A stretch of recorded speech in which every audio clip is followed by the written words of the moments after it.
La Veuve Noire commence par une scène de crime saisissante. Un homme poignardé dans un parking souterrain. Le film s'inspire du crime de Patrex qui secoua l'Espagne en 2017 à Valence. Maria Jesus Moreno Canto, dite Mage, infirmière de son état, est soupçonnée d'avoir manipulé son amant pour qu'il tue son mari. Carlos Sedes choisit ici de reconstituer minutieusement les faits réels. Trop minutieusement.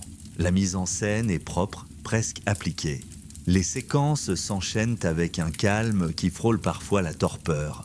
Rien ne dépasse, rien ne tremble, mais rien ne trouble non plus. C'est là que réside le problème. Le film reste au bord de ses personnages, au lieu d'entrer dans leurs failles. Ivana Baquero, dans le rôle de Magé, campe une figure trop opaque pour être réellement dérangeante. On perçoit l'intention de distance, mais elle glisse vers l'absence. Tristan Ulloa, son complice meurtrier, semble en pilotage automatique. Il exécute sans tension. Carmen Machi, en inspectrice plus investie, tente d'apporter un supplément d'âme, mais son rôle est trop balisé pour faire mouche.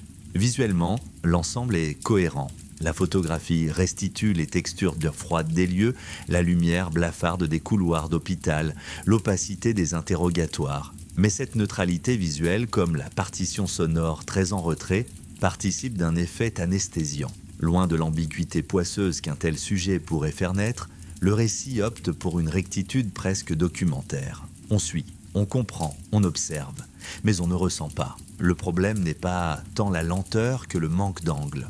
À aucun moment, le film ne tente d'interroger ce qui se joue réellement derrière ce fait divers glaçant. Manipulation, dépendance affective, fascination morbide, syndrome du bourreau charmant. Tout cela reste hors champ. Le choix du réalisme aurait pu être payant, mais il reste ici figé, désaffecté. En somme, La Veuve Noire ne trahit pas son sujet, mais elle le fige. Une exécution sans imagination qui fait le travail sans creuser ni déranger. Un thriller psychologique qui laisse la psychologie sur le seuil et le spectateur à distance. Note finale, 10/20,